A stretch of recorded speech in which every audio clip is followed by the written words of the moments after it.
उत्पन्ना एकादशी मार्गशीर्ष मास के कृष्ण पक्ष की एकादशी तिथि को कहा जाता है। पौराणिक मान्यताओं के अनुसार इस तिथि को ही देवी एकादशी की उत्पत्ति हुई थी। इस कारण से भगवान विष्णु को उत्पन्ना एकादशी अत्यंत प्रिय मानी गई है। इस दिन भगवान विष्णु की संपूर्ण विधि विधान से पूजा की जाती है और इस एकादशी का व्रत भी रखा जाता है। व्रत में उत्पन्ना एकादशी की व्रत कथा का पाठ करना बहुत ही आवश्यक माना गया है। इस कथा का पाठ करने वाले को हर सिद्धि प्राप्त होती है और उसके सभी बिगड़े कार्य भी बनते हैं। ओम नमः शिवाय। जय श्री कृष्णा। आप सभी का सनातन धर्मसार चैनल पर बहुत बहुत स्वागत है। मित्रों, उत्पन्ना एकादशी भगवान विष्णु को बेहद प्रिय है। इस दिन देवी एकादशी की उत्पत्ति होने की वजह से यह तिथि श्री हरि की पूजा पाठ के लिए बहुत ही महत्वपूर्ण मानी जाती है। विधि विधान से उनकी पूजा करने और व्रत कथा का पाठ करने से आपके सभी कार्य सिद्ध होते हैं और आपको श्री हरि विष्णु भगवान का आशीर्वाद भी प्राप्त होता है। तो चलिए आज की वीडियो में सुनते हैं उत्पन्ना एकादशी की संपूर्ण व्रत कथा। एक समय की बात है, युधिष्ठिर श्री कृष्ण भगवान से पूछते हैं, भगवान, पुण्यमयी एकादशी तिथि कैसे उत्पन्न हुई? इस संसार में क्यों पवित्र मानी गई है यह एकादशी तिथि, तथा देवताओं को भी किस प्रकार से एकादशी तिथि अत्यंत ही प्रिय है? कृपया बताने का कष्ट करें। श्री कृष्ण भगवान बोले, हे कुंती नंदन, प्राचीन समय की बात है, सतयुग में मुर नामक एक दानव रहता था। वह बड़ा ही अद्भुत, अत्यंत रौद्र तथा संपूर्ण देवताओं के लिए भयंकर था। उस काल रूपधारी दुरात्मा महासुर ने इंद्र को भी जीत लिया था। संपूर्ण देवता उससे परास्त होकर स्वर्ग से निकाले जा चुके थे और शंकित तथा भयभीत होकर पृथ्वी पर विचरण करते थे। एक दिन सब देवता महादेव जी के पास गए। वहां इंद्र ने भगवान शिव के आगे सारा हाल कह सुनाया। इंद्र बोले, हे महेश्वर, ये देवता स्वर्गलोक से भ्रष्ट होकर पृथ्वी पर विचर रहे हैं। मनुष्यों में रहकर इनकी शोभा नहीं होती। देव, कोई उपाय बतलाइए। देवता अब किसका सहारा ले? महादेव जी ने कहा, हे देवराज इंद्र, जहाँ सबको शरण देने वाले, सबकी रक्षा में तत्पर रहने वाले जगत के स्वामी भगवान गरुड़ ध्वज विराजमान हैं, आप वहां जाएं। वे आप लोगों की रक्षा अवश्य करेंगे। भगवान श्री कृष्ण कहते हैं, हे युधिष्ठिर, महादेव जी की बात सुनकर परम बुद्धिमान देवराज इंद्र संपूर्ण देवताओं के साथ वहां गए। भगवान गदाधर क्षीर सागर के जल में सो रहे थे। उनका दर्शन करके इंद्र ने हाथ जोड़कर उनकी स्तुति आरंभ की। इंद्र बोले, हे देव देवेश्वर, आपको नमस्कार है। देवता और दानव दोनों ही आपकी वंदना करते हैं। पुंडरीकाक्ष, आप दैत्यों के शत्रु हैं। हे मधुसूदन, आप हम लोगों की रक्षा कीजिए। हे जगन्नाथ, संपूर्ण देवता मुर नामक दानव से भयभीत होकर आपकी शरण में आए हैं। हे भक्त वत्सल, हमें बचाइए। हे देव देवेश्वर, हमें बचाइए। हे जनार्दन, हमारी रक्षा कीजिए, रक्षा कीजिए। दानवों का विनाश करने वाले हे कमल नयन, हमारी रक्षा कीजिए। प्रभु, हम सभी लोग आपके समीप आए हैं, आपकी ही शरण में आ पड़े हैं। हे भगवान, शरण में आए हुए सभी देवताओं की अब आप सहायता कीजिए। हे देव, आप ही पति, आप ने ही मति, आप ही कर्ता और आप ही कारण हैं। आप ही सब लोगों की माता और आप ही इस जगत के पिता है। हे भगवान, हे देव देवेश्वर, शरणागत वत्सल, हे देवता, भयभीत होकर आपकी शरण में हम आए हैं। हे प्रभु, अत्यंत उग्र स्वभाव वाले महाबली मुर नामक दैत्य ने संपूर्ण देवताओं को जीतकर उन्हें स्वर्ग से निकाल दिया है।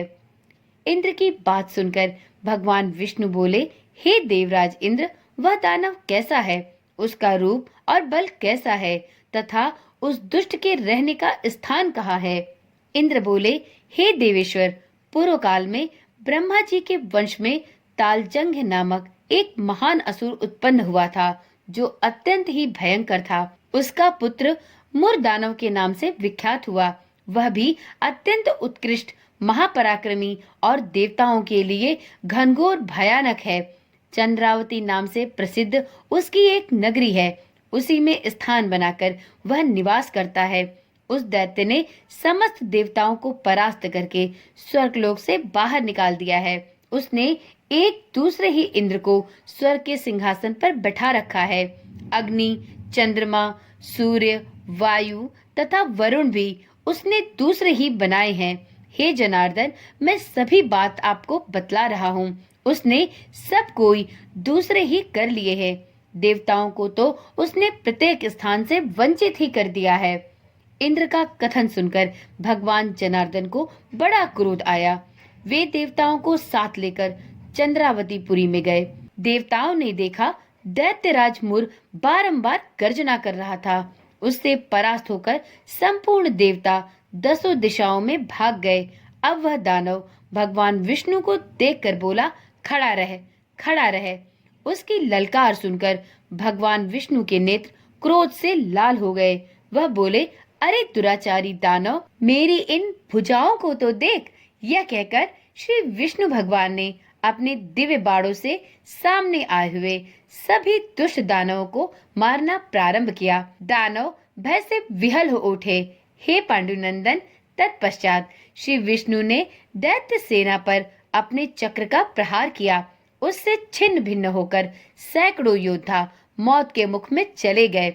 इसके बाद भगवान मधुसूदन बद्रिकाश्रम को चले गए।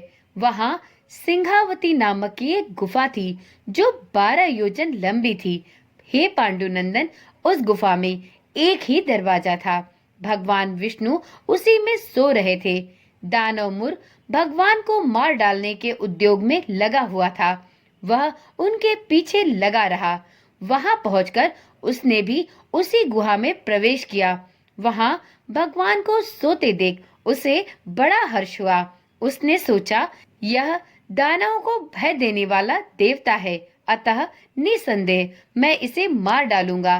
हे युधिष्ठिर, दानव के इस प्रकार विचार करते ही भगवान विष्णु के शरीर से एक कन्या प्रकट हुई, जो बड़े ही रूपवती, सौभाग्यशालिनी तथा दिव्य अस्त्र शस्त्रों से युक्त थी।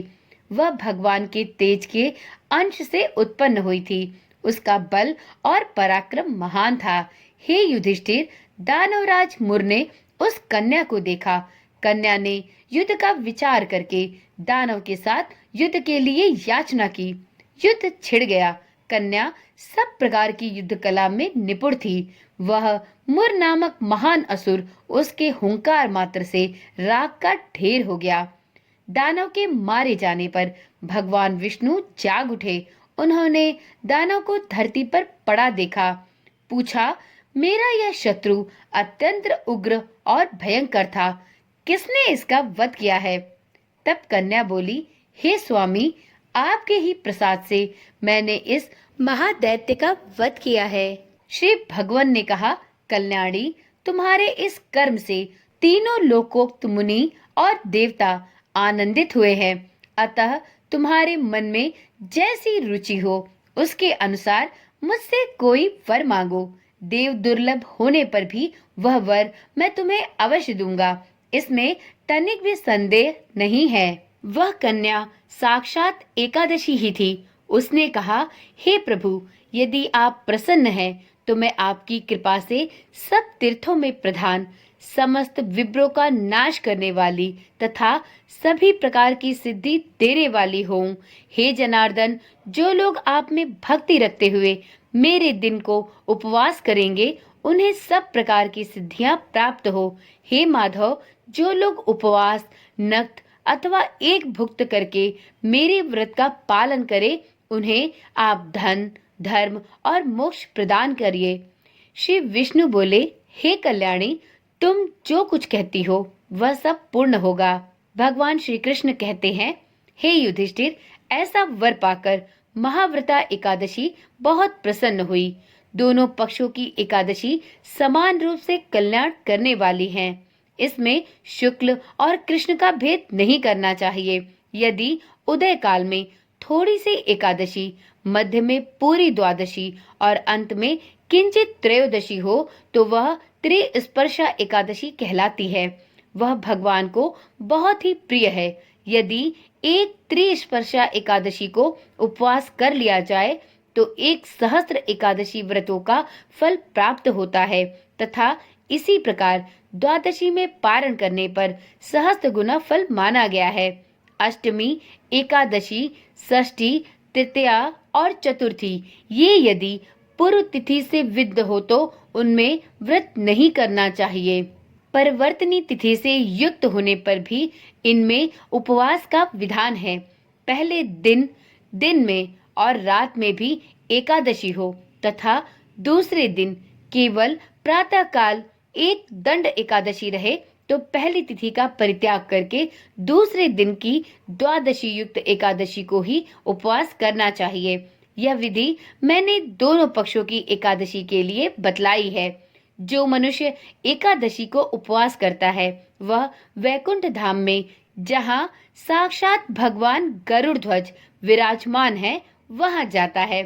जो मानव प्रत्येक समय एकादशी के महात्म का पाठ करता है उसे सहस्त्र गोदानों के पुण्य का फल प्राप्त होता है। जो दिन या रात में भक्ति पूर्वक इस महात्म का श्रवण करते हैं वे निसंदेह ब्रह्म हत्या आदि पापों से मुक्त हो जाते हैं। एकादशी के समान पाप नाशक व्रत दूसरा कोई और व्रत नहीं है। तो एक बार प्रेम से बोलिए, श्री विष्णु भगवान की जय, एकादशी माता की जय। हे विष्णु भगवान, हे एकादशी माता, आप अपने सभी भक्तों पर अपनी कृपा दृष्टि बनाए रखिए। जो भी कोई साधक पूर्ण निष्ठा के साथ एकादशी व्रत के नियमों का पालन करते हुए एकादशी का व्रत रखता है उस पर अपनी कृपा दृष्टि जन्म जन्मांतर के लिए बनाए रखिए। तो इसी कामना के साथ इस कथा को यहीं पर समाप्त करती हूँ। मित्रों, यदि आप इन कथाओं को सुनने में और सनातन धर्म से जुड़ी सभी जानकारियों को जानने में रुचि रखते हैं तो इस चैनल को कृपया करके सब्सक्राइब कर लें, क्योंकि इस चैनल पर आपको इसी प्रकार की वीडियोस मिलती रहती हैं। और साथ में नोटिफिकेशन बेल को ऑन करना ना भूलें, जिससे इस चैनल पर डाली जाने वाली सभी वीडियोस की सूचना आपके पास नियमित रूप से सबसे पहले पहुंचती रहे। तो चलिए कल मिलते हैं एक ऐसी ही जानकारी वाली वीडियो के साथ।